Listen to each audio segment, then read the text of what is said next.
Hello everyone. अब मैं आपको एक नया चैप्टर स्टार्ट करने जा रहा हूँ जिसका नाम है जेनेटिक्स। देखिए, जेनेटिक्स तो बहुत ही इम्पोर्टेंट चैप्टर भी है और समझने वाला भी चैप्टर बहुत है। तो चलिए शुरू करते हैं। बस इस चीज़ की स्टार्टिंग में कहूँगा कि हो सकता है कि आपको जो मैं पढ़ा रहा हूँ तो कुछ कुछ जो पेजेस है वो नहीं दिख रहा, आप नोट्स प्रॉपर नहीं बना पा रहे हो। तो लास्ट में, वीडियो के लास्ट में एक साथ ही मैं इनको डाल दूंगा फोटोज़ के फॉर्म में, तो आप उनसे आप ज़रूर नोट्स ढंग से लिख सकते हैं। तो यार इसके नोट ज़रूर बना के रखना क्योंकि काम के बहुत है। तो जेनेटिक्स सिंपल, अभी हम आगे एकदम से नहीं बढ़ेंगे, सिंपल पहले हम बेसिक्स पढ़ते हैं कि जेनेटिक्स है क्या।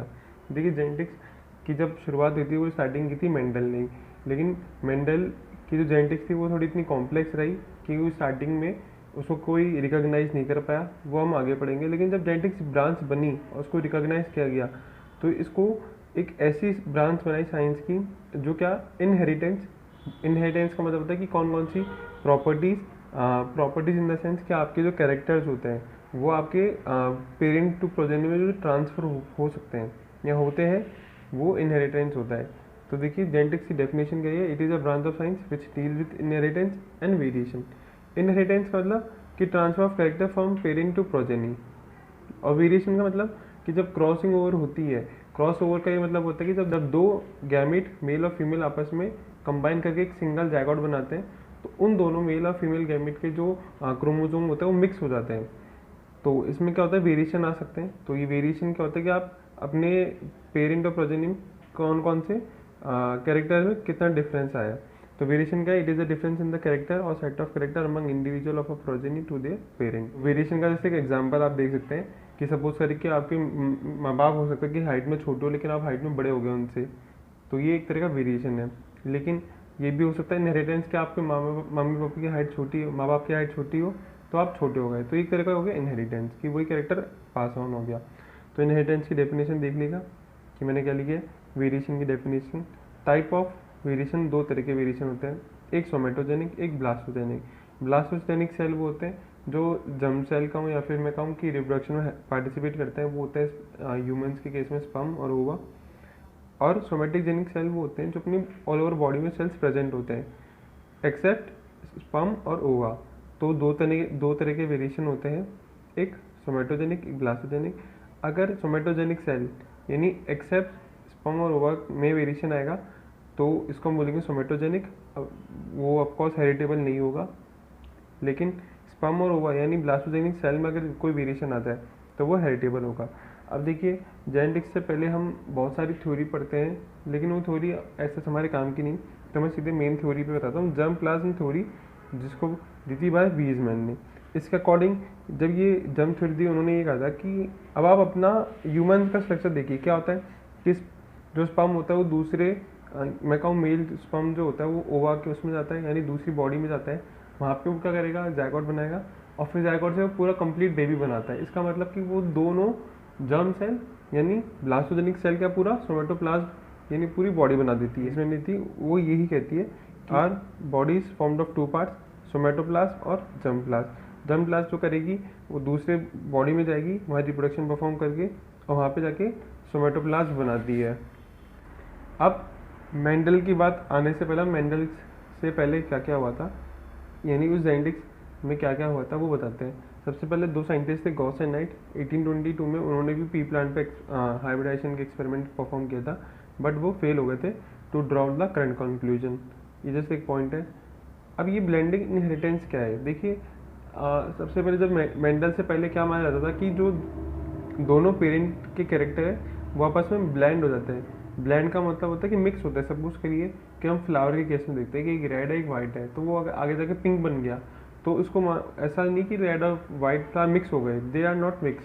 ये हम आगे पढ़ेंगे कि कैसे होता है। रेड कलर का जो जीन होता है ना वो कितना पास ऑन हुआ। सपोज करिए रेड कलर बनाने के लिए 2 जीन था, वाइट के लिए 0 जीन था, लेकिन मिक्सिंग में वो 1 जीन पहुंच पाया, तो वो क्या करेगा, हल्का सा रेडनेस दे पाएगा। रेडनेस इन द सेंस कि पिंक हल्का सा।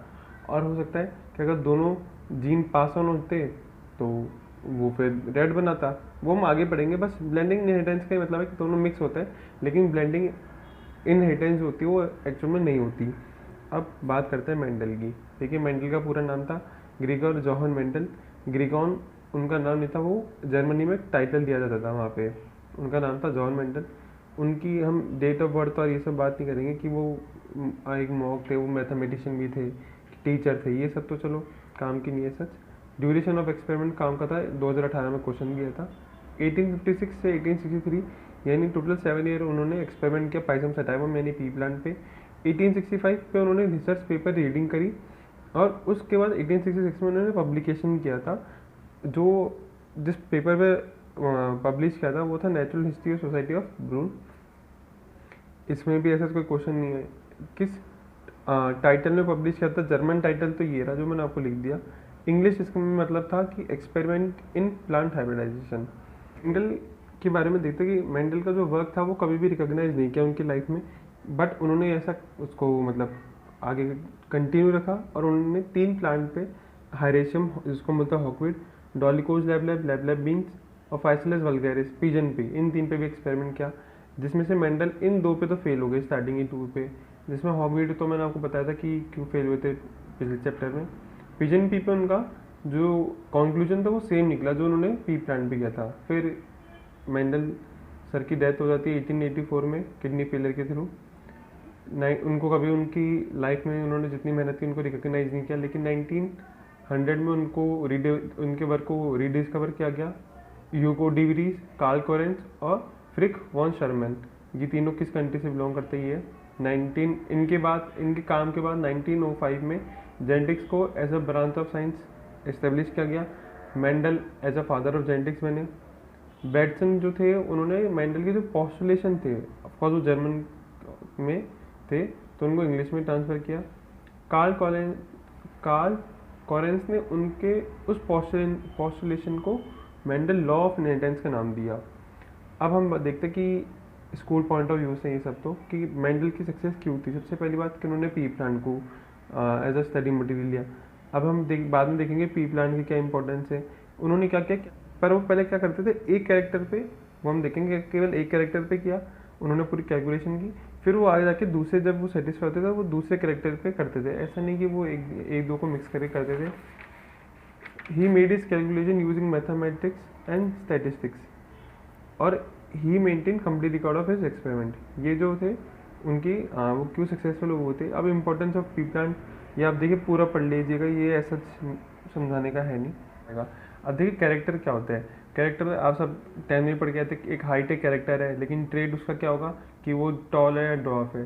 तो कैरेक्टर का मतलब हो गया कि हाइट और उसके जो ट्रेड्स हो गए वो गए टॉल और ड्वार्फ। अब देखिए मेंडल ने अपना एक्सपेरिमेंट किया 7 कैरेक्टर्स पे, for which he utilize 14 different varieties और 7 पेयर ऑफ वेराइटीज़। इसको आप समझिएगा ध्यान से। देखिए उन्होंने 7 कैरेक्टर लिए, 7 कैरेक्टर में कौन सा डोमिनेंट कैरेक्टर है, कौन सा रिसेसिव ट्रेट है, आई मीन डोमिनेंट ट्रेट है, रिसेसिव ट्रेट है, ये वो मैंने लिख दिया। देखिए number of chromosome on which gene of this character is found, कौन से क्रोमोसोम पे इनके जीन पाए जाते हैं, तो ये भी मैंने आपको लिख दिया। कौन से क्रोमोसोम पे इनके जीन्स पाए जाते हैं वो मैंने लिख दिया। अब देखिए इस लाइन का क्या मतलब था। सपोज कि मेंडल ने सबसे पहले कलर और सीड के लिए एक्सपेरिमेंट किया, तो उन्होंने क्या किया कि जो बाकी के कैरेक्टर थे ना, बाकी के जो कैरेक्टर थे उनको इधर या तो डोमिनेंट रखा या तो रिसेसिव रखा, यानी दोनों प्लांट को इन 6 कैरेक्टर्स में सेम रखा और बाकी इन दोनों में डिफर रखा। तो एक कैरेक्टर के लिए कितने हो गए 2, कलर सीड के लिए 2 हो गए, फिर सिमिलरली शेप ऑफ सीड के लिए 2 हो गए। ऐसे करते करते टोटल कितने हो गए 14, यानी 7 पेयर ऑफ वेराइटीज केवल 7 कैरेक्टर के लिए। ये 7 जीन के जो 7 कैरेक्टर के जो 7 जीन है ये कौन कौन से में मिलता है, वो केवल इन 4 पे थे, 1st 4th 5th और 7th क्रोमोसोम पे मिलते हैं। मेंडल देखिए अननोटिस रहा है फॉर हिज वर्क। क्यों? सबसे पहली बात उनकी जो फाइंडिंग थी वो बहुत ज़्यादा एडवांस थी उस वक्त के साइंटिफिक कम्युनिटी के लिए। हाँ, उन्होंने बायोलॉजी में मैथमेटिक्स और स्टैटिस्टिक्स यूज़ करी जो वहाँ की उस वक्त के साइंटिफिक कम्युनिटी को मंजूर नहीं हुआ। मेंडल हाँ देखिए जब भी उन्होंने एक्सपेरिमेंट किया तो वो उस जो अपन जीन पढ़ते हैं उस वक्त उसको एक फैक्टर बोलते थे। उन्होंने कहा कि एक फैक्टर होता है जो रिस्पॉन्सिबल होता है, वो उसका फिजिकल प्रूफ नहीं दे पाए। उस वक्त 1863 में पढ़ते ही डार्विन ने दी थी ओरिजिन ऑफ स्पीशीज़। उस वक्त सारी साइंटिस्ट कम्युनिटी इस ओरिजिन ऑफ स्पीशीज़ को समझने लग गई थी, तो उन्होंने मेंडल पे ध्यान नहीं दिया। ये सब आपको पॉइंट बताओगे कि जिस अखबार में उन्होंने दिया था वो लोकल था।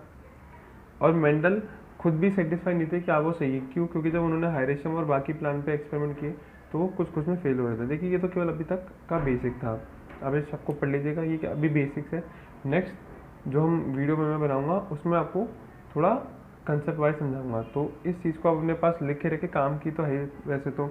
और अगर आपको कुछ कहना है मेरे से तो आप उसमें कमेंट सेक्शन में जाके कमेंट कर दीजिए। Okay, thank you.